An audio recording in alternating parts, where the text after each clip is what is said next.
Hello, welcome. Hi.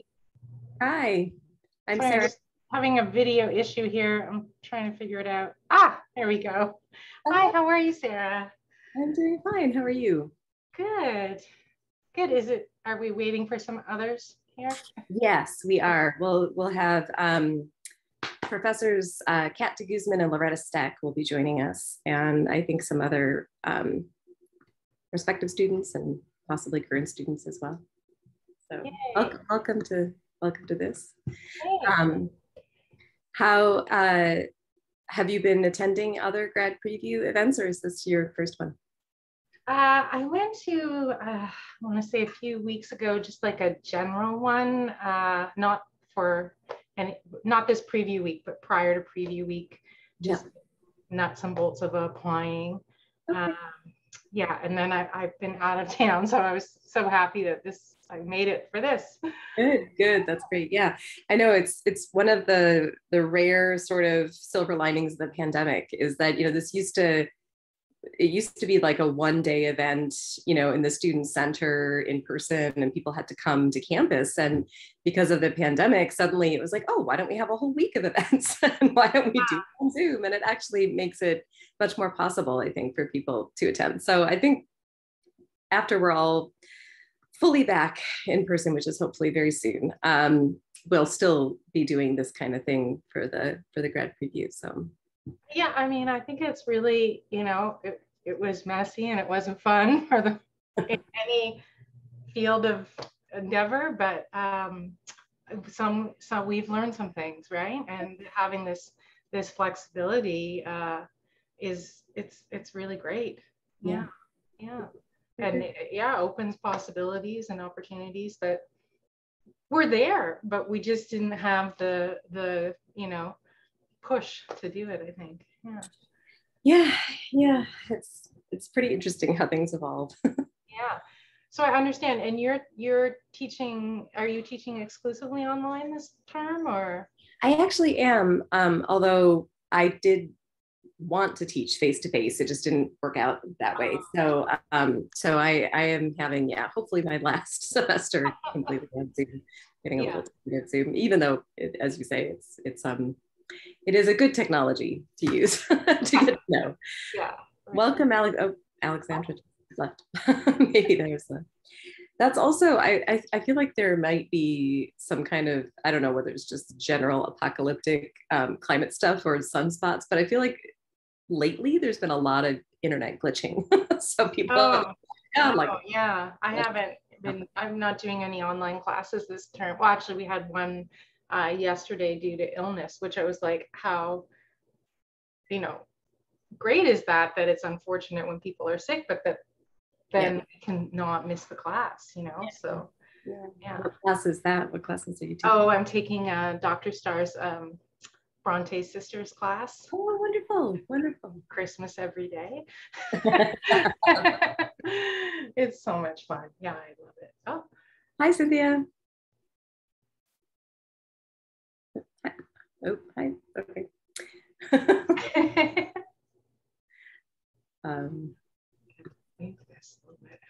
Let's see. So you're an English major right now? Oh, we're losing people. Hi, Julian. Hi. Nice to see you. Welcome back, Christine. Hi, Kat. Welcome. I think we're still waiting for Professor Steck and possibly a few more folks. So maybe we'll give it another minute or so before we get started. In the meantime, how are you all today? Doing well. Yeah. Good. Yeah. Have a puppy in the house, so it was barking a lot this morning, trying to get attention. Oh, sweet. Is it a new pet, or? Yeah, we had it basically as early as you can, really take a puppy. It was 8 weeks old, and it's been a month and a half. Oh, So wow. yeah, no, it's a real joy. It's a lot of work, but also it's a real joy having a dog around. That's wonderful. What's your dog's name? Basil. Oh, what a good name for a dog. That's wonderful. Yeah. Great. Well, I mean, I think we can just go ahead and get started. This is a much less formal kind of, it's just an informal Q&A session. I did think maybe we could do a little bit of introductions, and then, we're here to answer questions. So I can start by saying, we'll just popcorn it. Maybe I'll say that I'm Sarah Hackenberg. I'm the program coordinator for the graduate program. I teach in 19th and 20th century areas. My research is mostly in the 19th century, transatlantic, popular fiction, penny fiction, and then I also do early film. And so I teach things, I teach Victorian classes, but I also teach detective fiction, and I teach a lower division class about vampires in literature, and I teach graduate level classes on fan fiction for 400 years, starting with Don Quixote, who is arguably the first fictional cosplayer. He loves romances and gets dressed up like a knight and runs around. So we think about fan fiction for that long period. I teach a class on serial narrative, and also on things like Victorian afterlife and 19th century mystery. So maybe I'll popcorn maybe we'll do faculty first to introduce ourselves to you, and then we'll hear a little bit from you and also your questions. So I might popcorn to Professor de Guzman. Thank you, Sarah. Well, hello, everyone. My name is Kat de Guzman. I'm an assistant professor in the literature program. I specialize in post-colonial studies, particularly the Caribbean and increasingly Asian American literature as well. I teach courses on post-colonial studies. I've developed a graduate seminar on Anglophone Caribbean literature.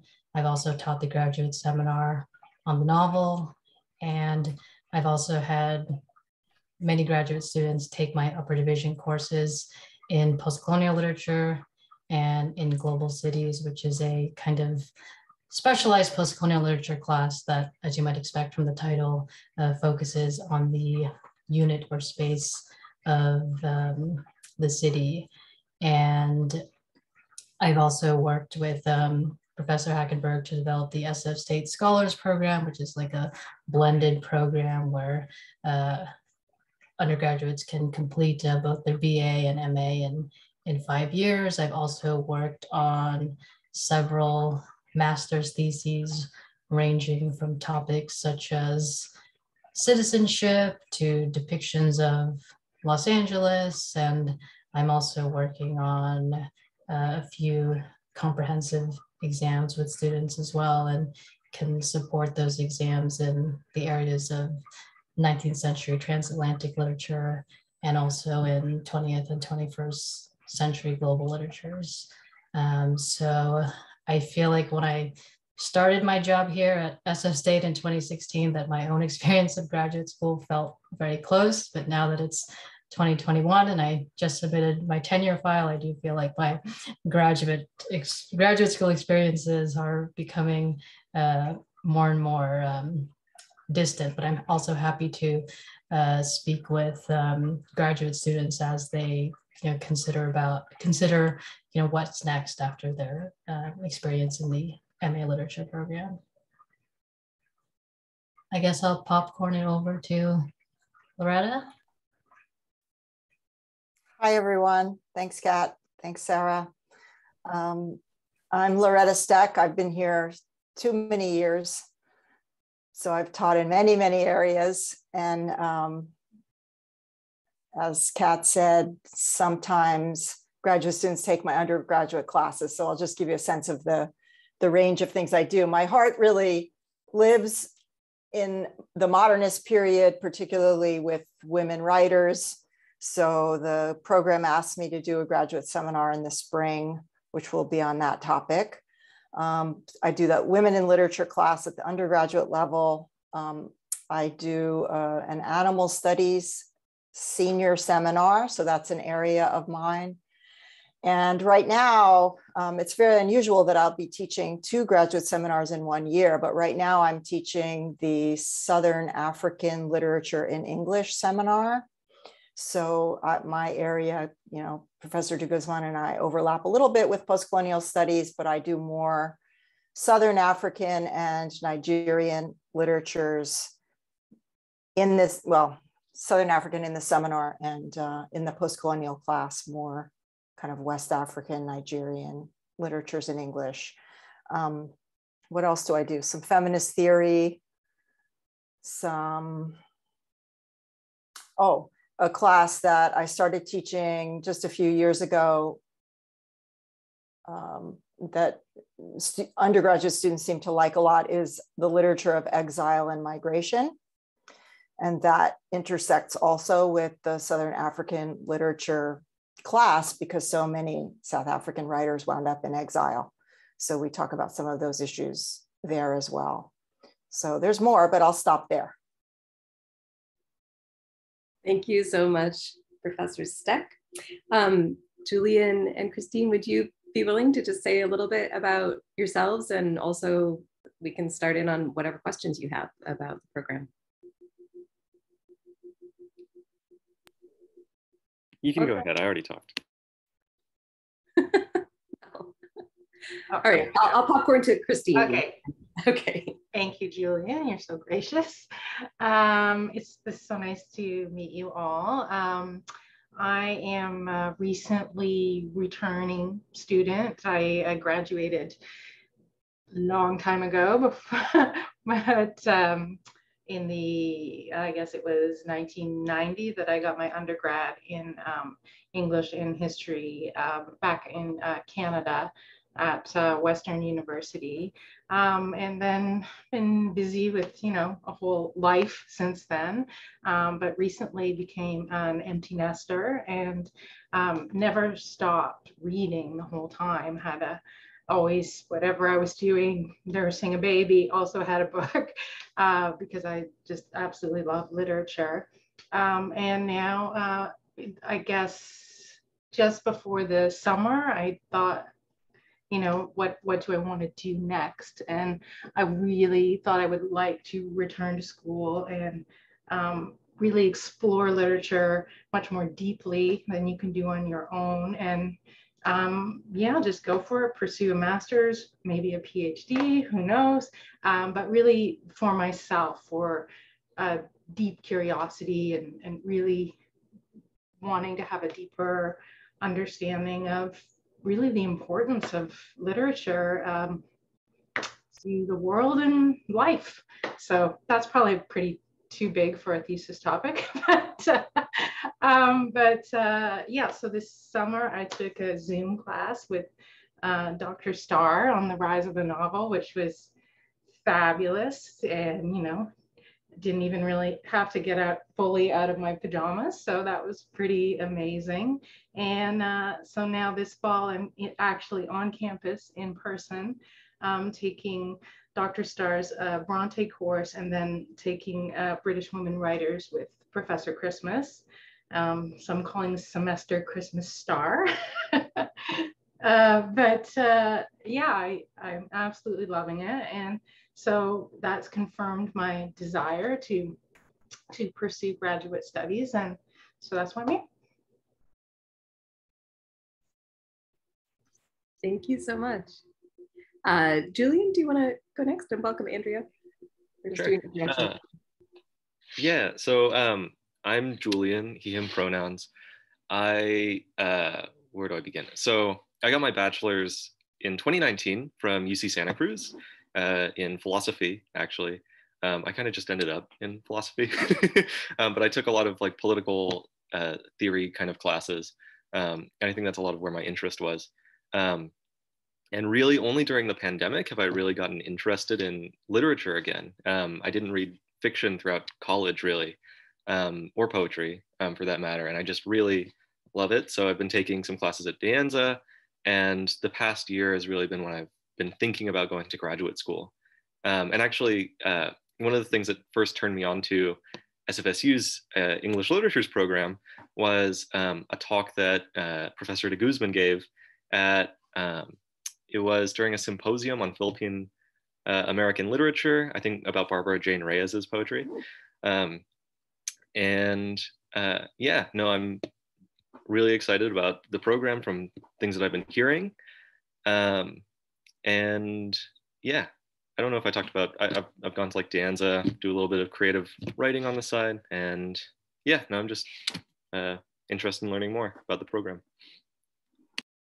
Thank you so much. That's great. Andrea, would you like to say a few words just to introduce yourself, and we can launch into questions that people might have? Yeah, thank you. So I'm Andrea. Sorry, I'm at work. I actually work at the Mashouf on campus. I was recommended to come to this session today by Professor de Guzman, who I've actually had a course with last year, and I really enjoyed. But I'm planning to graduate fall 2022, or excuse me, spring 2022 with my bachelor's in English literature and a minor in theater. And so I'm really thinking about my options and kind of scoping out the literature master's program and seeing kind of where I fall there and thinking about applying. I've loved literature since I was a little kid, and I've loved reading. I religiously read all the time. And so I'm really excited to kind of get to know the program. I've really loved my undergraduate program, and I'm excited to kind of conclude that chapter, but really looking forward to kind of branching out and seeing what career I might fall in. I really, really love writing. Professor de Guzman was really fun to have as well. She really challenged us and really gave us a lot of insight and really gave us a lot of free liberty to be able to write kind of what we wanted and really on topics we were really passionate about. So I have a lot of really good memories about that course in specific. Yeah, I'm just excited to be here and excited to kind of get to know more about the program and kind of what's in store, what's expected and all of that. Well, thank you all so much for introducing yourselves. Do you have specific questions? Would you like to hear a little bit more just about the program in general? What would you like? How should we proceed?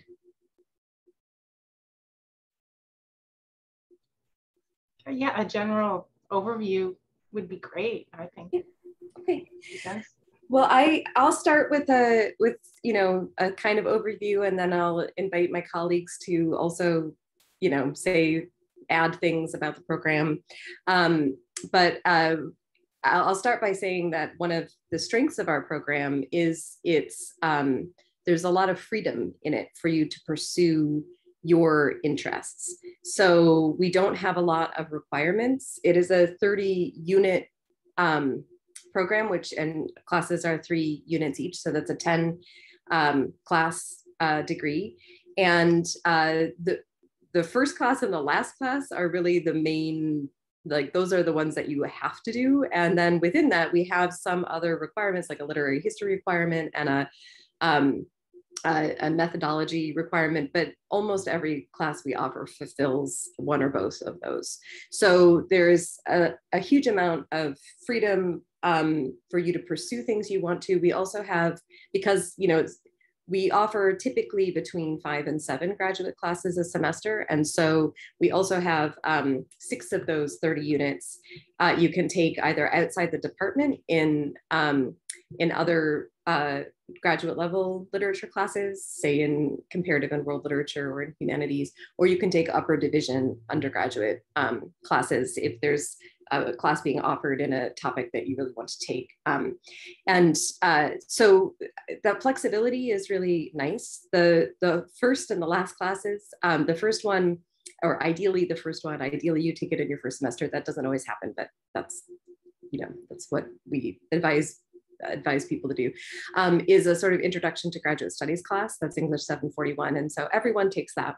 And that's also a way to meet a lot of your cohort and start to build the community. We actually have a really nice graduate student community. There's an organization called the Graduate Literature Organization that does a lot of wonderful social things, and also runs a publication, which you can work on as an editor or you can contribute to, or both, called Interpretations. It's a really nice, it's now online. It used to be a hard copy magazine, but it's now online. And then we also have a graduate student conference that has a little bit been disrupted by the pandemic, but we're going to bring that back once we're all fully back. The last class is, just to kind of finish giving you the overview of the program, is the culminating experience. And within that, you actually do have two choices. So there's two options for the culminating experience. One is to write a thesis of about 50 or so pages, where you get a sort of you work on your writing and you sort of do a deep dive into really analyzing and creating an argument about, a sort of, carefully selected set of texts.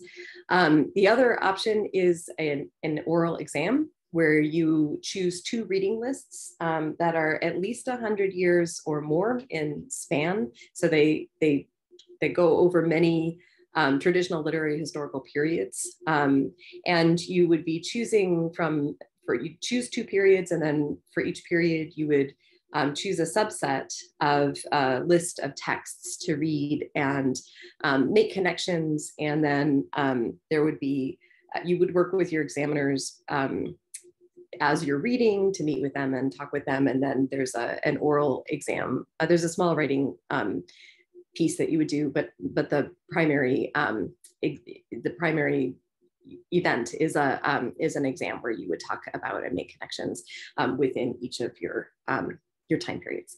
So I think what details that am I missing? Can I invite Professor de Guzman and Professor Steck to add to that description?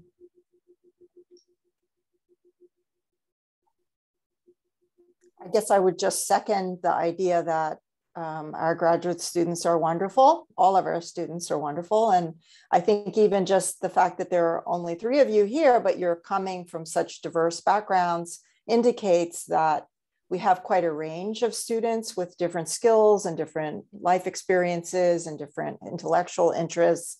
And so it's, it's really kind of an exciting place in the classroom and out of it because of the community.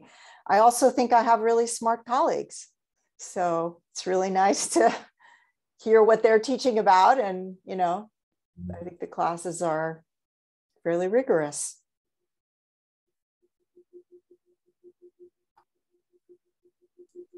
Yeah, I guess I'll talk about what the seminar experience might feel like.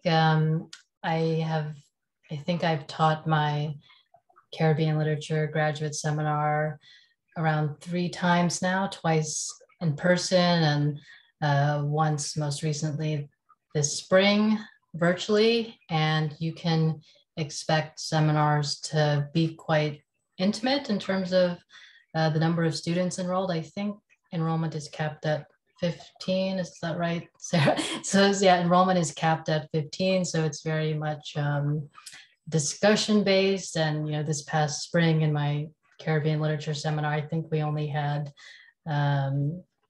6 people, which I think is just the right size for having in-depth conversations. And I guess I'll talk a little bit more about what I do in graduate courses. I do like to both introduce students to the content of the field of Caribbean literature, both in terms of its historical formation and what the critical conversation around Caribbean literature and more broadly post-colonial studies has been over the past few decades.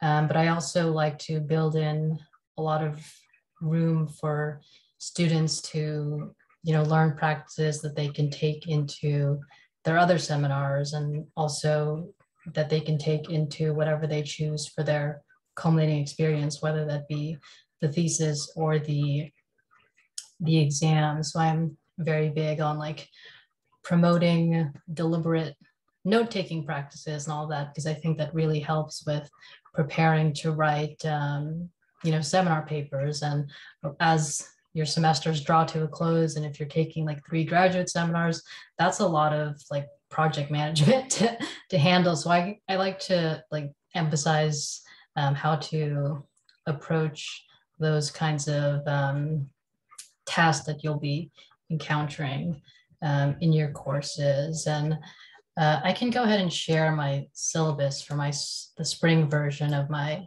seminar. So I think I'll put that in the chat. So the PDF has just been shared in the chat should you want to peruse. And I have tried to reimagine how I structure my classes in the virtual format. I mean, we're unsure how long this will endure for. There are more in-person classes offered this coming spring, but I think I tried to be deliberate about, for example, I tried to be more deliberate about curating my reading selections even further for the virtual format, and really choosing texts that I felt were interesting and capacious enough to discuss multiple topics. And I think this was something that students enjoyed doing, more of like a deep dive rather than reading like a dozen novels in one seminar. But I know other faculty have different approaches, and I try to fit what I do in my seminars in kind of like the broader ecosystem of what you'll encounter in the master's program. And I do typically end my seminars with kind of a in-class symposium for students. So students can practice, what it's like to talk about your work, your own kind of original scholarship. And I think that is provide students who are interested in like conferences, for example, with great practice. And we just had a graduate literature curriculum committee this past Monday, and some things that people might be interested in learning about include how one of our literature faculty, Jeffrey Green, is one of the founders of HERA, which puts on a conference every spring, I believe, every March. And we often have some of our master's students present at that conference. And that's a great way to kind of, practice that or get exposure in that kind of broader intellectual dialogue that spans beyond our English department.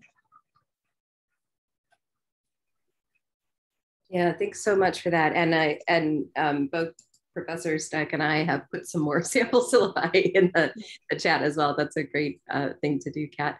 Can I add one more thing? Yeah. Partly because Julian said you're doing some creative writing, it might be interesting for everybody to know that we have a very vibrant graduate program in creative writing, which is in a separate department. But, in-person events, of course, are not happening very much right now, but generally they have a lot of authors come to campus. They have a poetry center that has a tremendous archive of videotapes of poets all the way back to the 1950s. So the fact that we have that very vibrant creative writing community is very nice. And there are often, I have 2 this semester in my seminar, MFA students from the creative writing department. So they bring a different perspective when we're talking about the literature, really more interested in style and craft, and it's always helpful. That's great. And I'd like to add just 2 things to the things that have just been brought up. One about professionalization sort of opportunities, and one about resources. So Professor Steck mentioned the Poetry Center, which is an amazing resource. It is the biggest archive of poets reading their own work, recordings of that in the United States. And so it is just a really wonderful resource. And there are, San Francisco State actually has a surprising abundance of wonderful and rare sort of resources, including we have in our own library some great special collections. There's a collection of children's literature, which actually also ends up having a huge number of first editions by women writers in the United States. And so when I teach an undergraduate class on Victorian women, we actually have a special collections project where students go and actually get to, like, you know, handle these first editions and think about them as artifacts and also read them.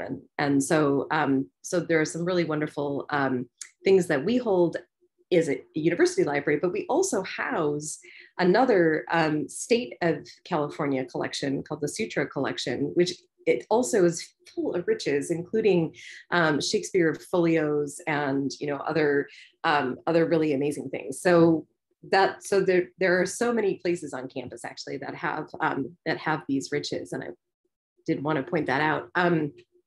Professionalization opportunities, in addition to, I mean, you'll see if you take a look at the class that I'm teaching, the grad class I'm teaching this semester is actually a pedagogy class. But at the end of that class and at the end of all of my grad classes, I do a conference, an in-class conference. Sometimes we invite the larger community to attend, and sometimes it's just in-house or in class. That's up to the students. But we think about, you know, within the classes, helping prepare you for things like going to conferences and presenting, if that's something you want to do.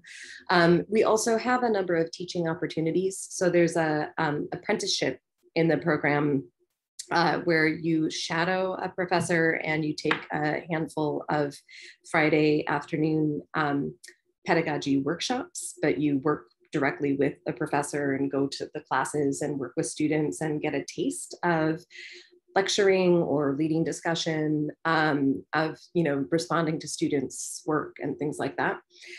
Also, our department is very large and we have a lot of programs. And so many literature graduate students also find themselves interested in taking, completing certificates and things like teaching writing or teaching reading at the community college level. And then many of those students who are in the certificate programs, that's all in addition.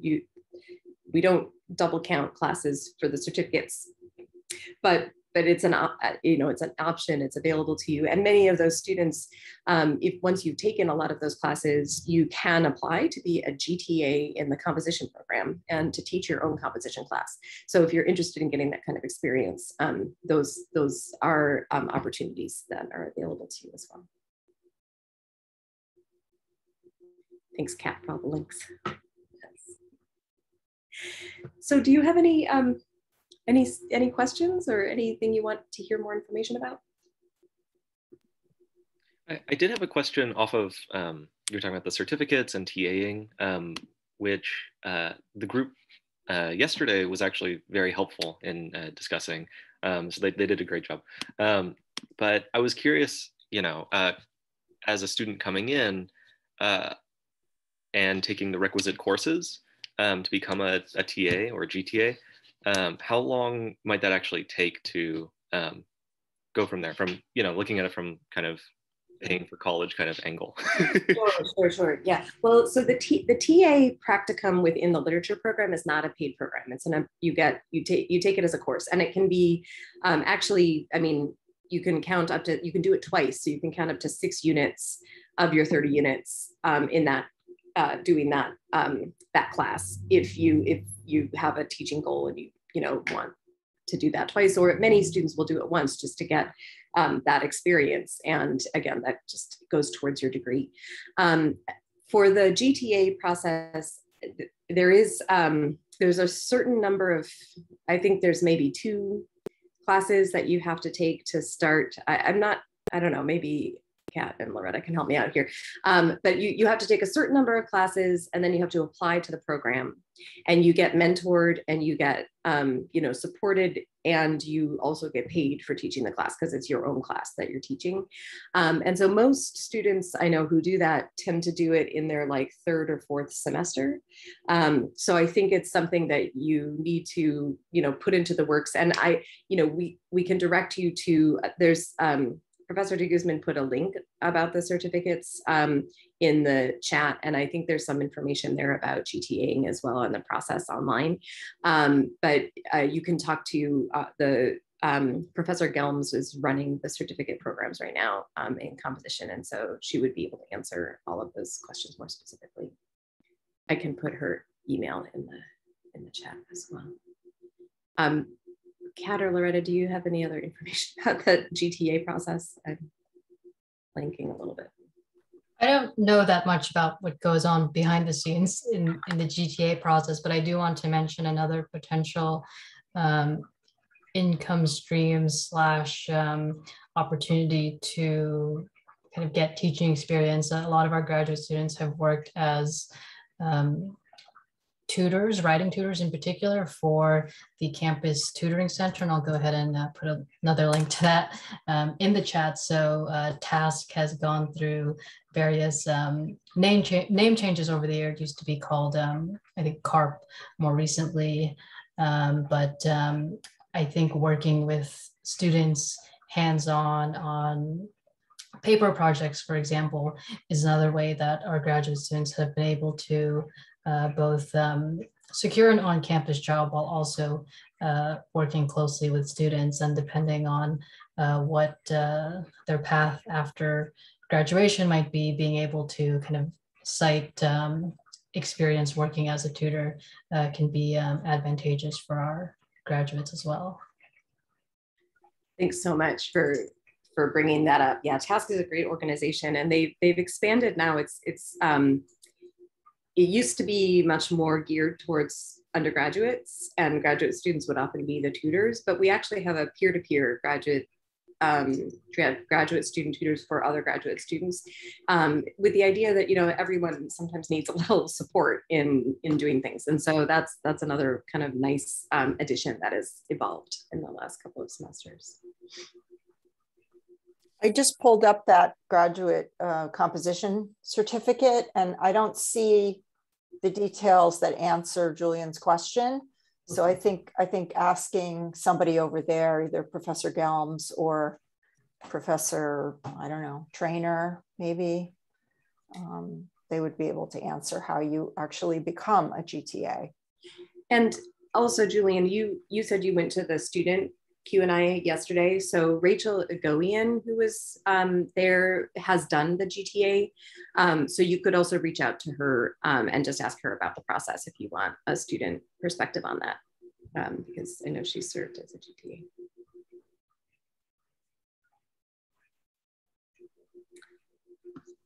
Other questions? Yeah, so great. So exciting to hear about the book collections.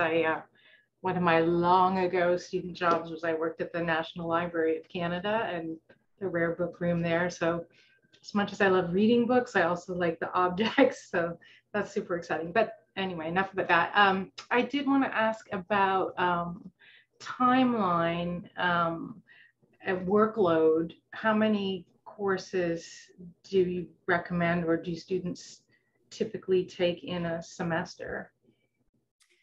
So there's two across the graduate programs at San Francisco State. You can be part-time or full-time. And if you're a part-time student, you take no more than 6 units. So that's 2 classes a semester. And that, of course, prolongs the degree of a handful of semesters. If you're full-time, we actually do recommend that you take no more than 3, although students who want to do the certificates will often end up taking 4, just so that they can stay on the sort of 4-semester timeline. It's designed to be a 4-semester degree, where you do most of your coursework in the first 3 semesters, and then you have time to work on the culminating experience in the 4th semester. But because we have these certificate options and other kinds of opportunities, students will either sometimes extend their timeline in order to complete that, or end up sort of taking extra classes. And from what I have heard, we recommend that you take no more than 3 literature classes in a semester, because it is, they are rigorous classes. There is, sometimes deep dive reading, sometimes just a lot of pages reading. But also, you know, you're writing a 15 to 20 page paper typically at the end of the classes, and, you know, more than 3 of those gets a bit daunting. But I have heard from students that taking the composition certificate or the reading certificate courses, there's different kinds of coursework and a different rhythm to those classes. And so it is more possible to add that on as a 4th class. Yeah. And you can also choose to be part-time a semester and full-time. You know, you don't have to commit to like being a part-time or a full-time student. I mean, that can go semester to semester. I will say that I have had a couple students this semester who did not quite anticipate the level of the workload. And one student had some family responsibilities and had to withdraw. And another student was working 35 hours and trying to do 3 classes, and it's really not going well. So I don't know your circumstances and how much you would need to be working for money, but please don't take on too much. We usually do advise students who have full-time jobs to start out part-time and see how it goes. And if it seems like, oh no, we can, you know, you're like, hey, no problem. This is my full-time job and 2 classes. It's not a problem at all. Then we say, okay, add a 3rd and, you know, come in full-time. But that is a good, yeah, because it's, you know, you both have said how much you enjoy reading and how much like this, especially in the pandemic, Julian, you know, you've started reading again. And that is wonderful. That is exactly what you need. And there will be a lot of reading in the graduate level class. So, yeah. Oh, what a nice cat. Julian's got a dog and Christine's got a cat. I had a little bit of a related question. Where can I find it? Oh, yeah. So speaking with the folks yesterday, some of them were talking about being students in undergrad, right, in a different field, right? And coming in as like conditional, students, which coming from philosophy, and my only experience in literature classes is at the community college, De Anza Community College. I guess I'm wondering, you know, what does it look like, you know, taking those kinds of upper division, undergrad classes, you know, as a conditional, and yeah, I mean, just, I guess really just like what quantity of classes is it usually? What's the experience of students from your perspective going through that? Yeah, so the conditional requirements are specific to the applicants. So, you know, if you have taken classes recently at De Anza, that will be taken into consideration by the admissions committee. You know, philosophy is a humanities degree, and there's a certain amount of reading that you did as a as a philosophy major. So I can't say until the committee meets and looks at the applications, but typically if there is some current work in literature classes, and if there has been some literature classes taken at the BA level, then the conditional requirement is anywhere from 2 to 4 classes, and typically less than 4. So that would mean that you could fulfill your requirement in 1 semester. I know Noelle Gallagher, who was in the Q&A, she was a French major, I think, coming into, is that right? I think so, coming to the program. So she had, I think, because she took literature classes, again, she had some literature classes that she had taken that were on the transcript. I think her requirement was only 2 classes. And one of the classes that she took was my detective fiction class. And she had such a blast in that class. She ended up TAing for it. We often do have graduate students in our upper division classes. So you would not necessarily be alone as a graduate student. You can, in fact, in my detective fiction class right now, I have 5 graduate students, not all in the literature program. There are some creative writing graduate students as well. But I put them together when we do small group work and, other kinds of, projects, group projects. And so then they like that because it's kind of like having a sort of, graduate zone in the class. So, you know, I think it's a positive experience for the most part, and it would also get you started in getting to know people in the community. I don't know if there's other things that Professors de Guzman or Steck want to add to that. Actually, yeah, I'd like to follow sort of related question to that is the classes that I'm taking now and that I took in the summer, I'm taking them through Open University. So as I understand, they don't go towards anything, but would they be examined along with my BA in terms of requirements and that sort of thing? Absolutely, yeah. Remind me, Christine, what was your were you an English major?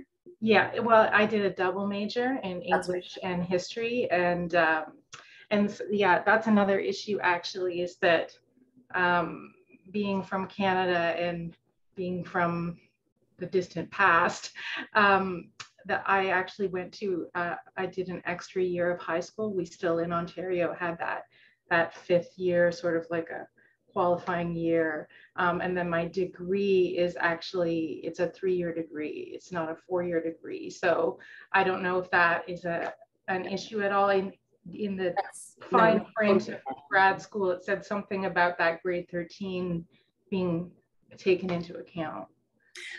I don't imagine that. I mean, the most English universities, it's a 3-year degree as well. And it's, I don't remember ever having, as long as it's an actual, you know, BA that you earn, it's completely fine. And the fact that you will be applying and you'll have had taken 3 classes in the program already from the summer and this fall, I think that will clear up any currency issue or anything like that. So. Okay.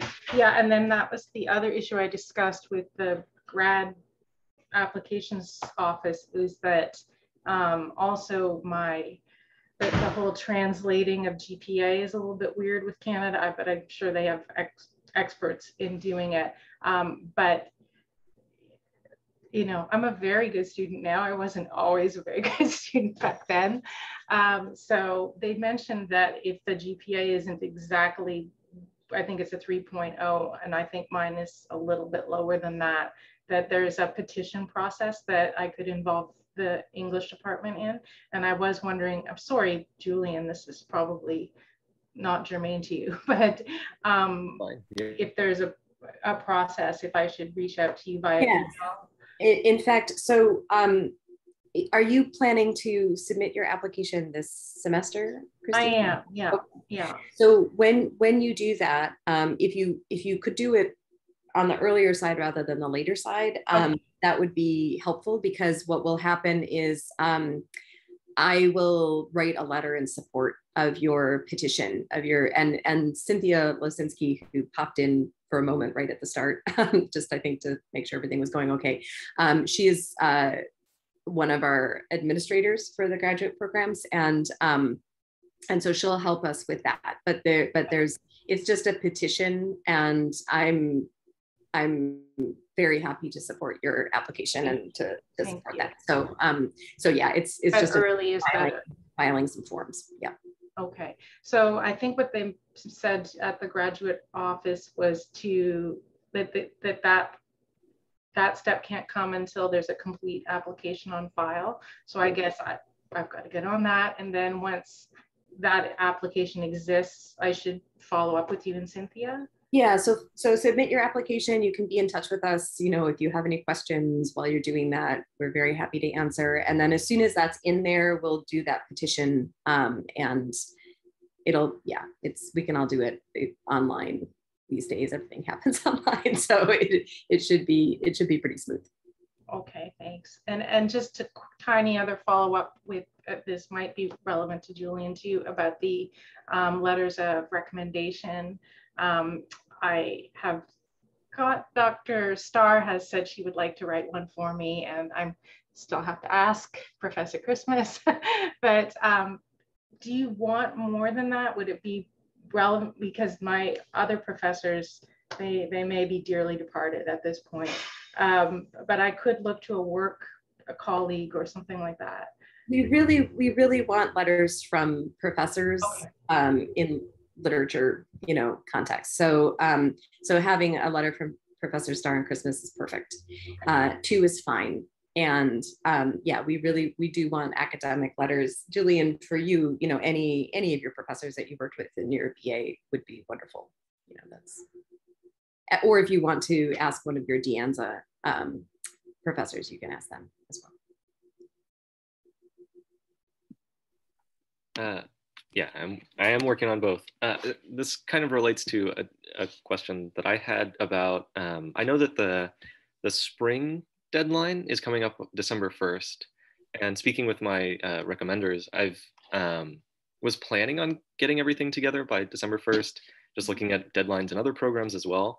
Are there any thoughts on maybe what the difference might be between an applicant in the spring, what the experience of coming in the spring, how it might be different from coming in the fall?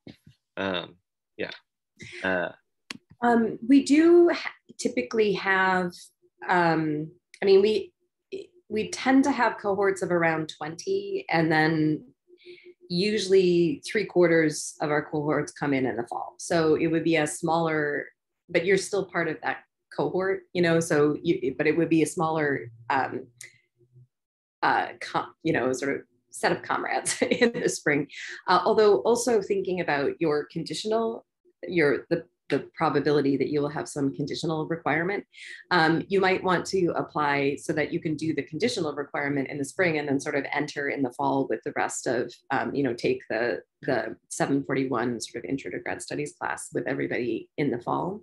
So, that would be what I would probably suggest as a good timeline for you.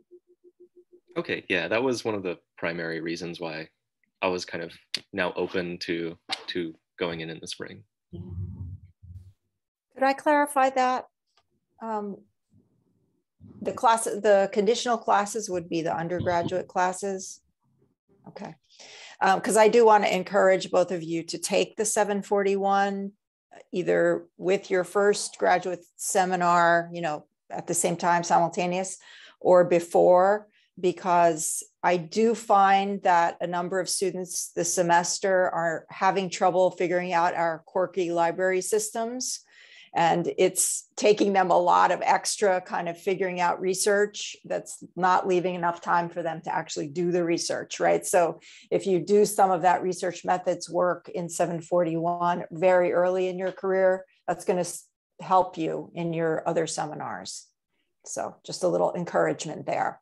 Yeah, that's part of why we always do try to ask students to take it, as like the right at the beginning. Unfortunately, we don't always offer it in spring. And so that's one of the issues. But again, if you're fulfilling conditional requirements, Julian, then you would take it in the fall. And Christine, you would end up taking grad classes, and taking 741 in the fall. I don't believe we are offering it this spring. Although I think we have a real lovely array of graduate classes that are on the horizon. So in which case, that's a good heads up that just, you've worked in the library, so that's going to come in handy, but you can talk with your professors early on about, I'm not in 741, can you help me out if I need help, and, whatever it might be, methodologies. Well, there's just things like a couple students didn't know that we have a consortium of libraries that students can order books from. So if our library doesn't have it, there's what's called CSU Plus, right? And they will bring the book from Long Beach or Fresno or wherever. And that's a really helpful service. And if you don't know about it, you're kind of in trouble. So there are little things like that I hope you learn those things in 741.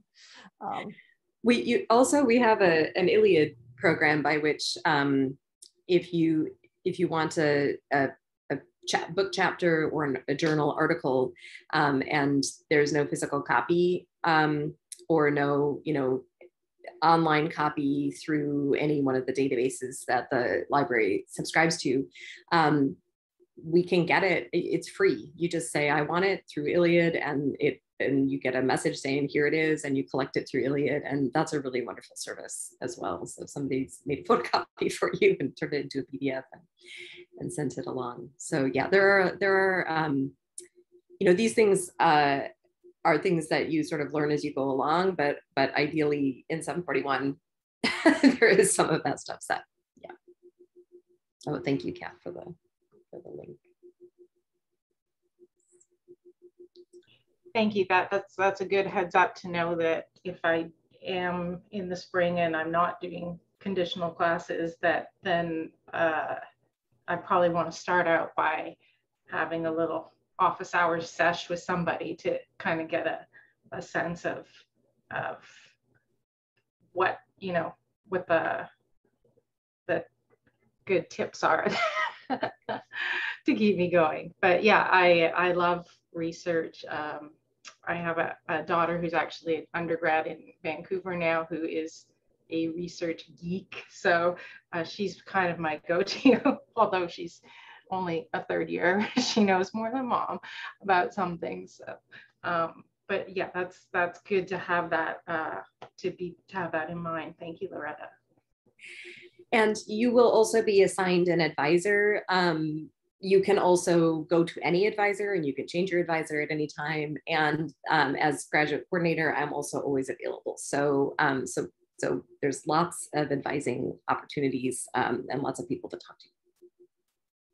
Yeah, on that, actually advising, how does that process work? Is it someone, do you declare an interest from the get-go to sort of line up your scholarly interests or area of interest, or how does that work? Well, your advisor is there just to support you and give you advice, to help you come up with, your schedule of classes, to, consult with you on whether you want to be full-time or part-time, that kind of thing. That your advisor is not necessarily going to be somebody who works with you on your culminating experience. That comes later, and that's after you've taken classes. And if you're doing the thesis, you will reach out to a professor and ask them to be your first reader, and another professor and ask them to be your second reader. And that's about, who you think would be good to read your work if you're on the thesis. If you're doing the exam option, then you talk to me and I assign you examiners, and then you'll meet with them and, develop a relationship with them if you don't already have one before the exam happens. But that's like a separate process. So. But like I said, you can go to any of the grad advisors. You can switch up. You'll be given one coming into the program so that you have somebody to go to immediately. But you can also change that as you like. Oh, thanks for the research assignment. That's great.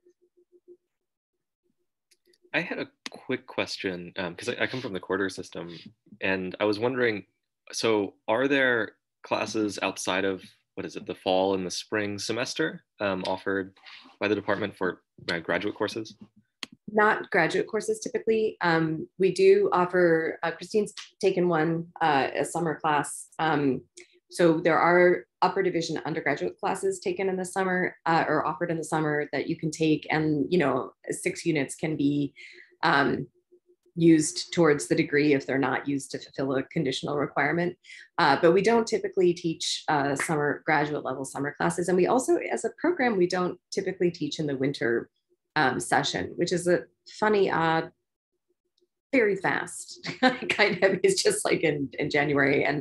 And so we don't do that, but we do offer summer classes usually.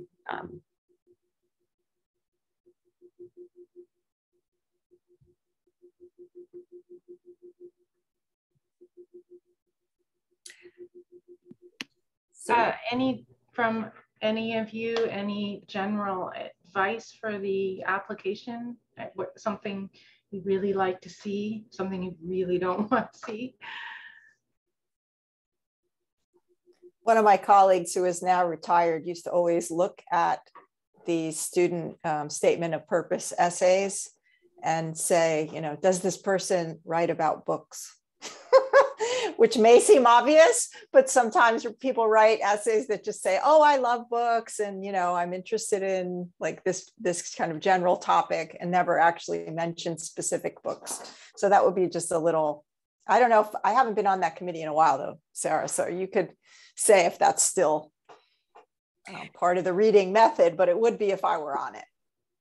Well, both Professor de Guzman and I are on admissions. And one thing that, one thing I say to students applying to graduate to postgraduate work is that, whereas your undergraduate essay, its statements of purpose are very important, but whereas your undergraduate essay was much more kind of about who you are as a person, your graduate essay is going to be who you are as a scholar. So that would involve talking about specific books, and it can also be a kind of it's a chance to check in with your own self, like what are your influences, how have you developed, what are the intellectual questions that you're excited about and you want to keep pursuing, and just laying that out is the way to a really solid and persuasive statement of purpose, I think.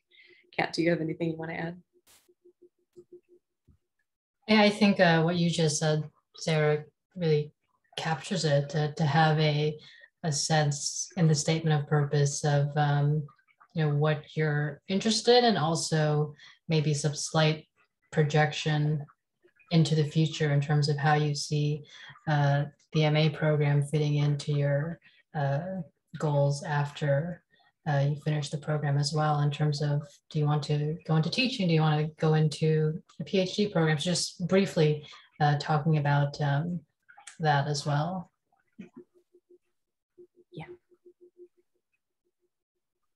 Yeah, so we're nearly at the end of our hour. Any final questions before we adjourn? That's kind of a nice image to leave us on, who you are as a scholar and what are your future plans. And it's been a real pleasure to speak with you this hour. We look forward to getting your application. Oh, and thank you. So yes, I should share my email too. It's online, of course, but it's handy sometimes to have it all in one place. So yeah, reach out to us at any time if you have questions. And yeah, have a great rest of your day and a happy Halloween, since that's happening this weekend. Great, thank you so much. This is very, very helpful. Yeah, I think I had all my questions answered. Yeah, thank you all so much for the time. It's super helpful. I'm so glad I came. Perfect. Great to see you.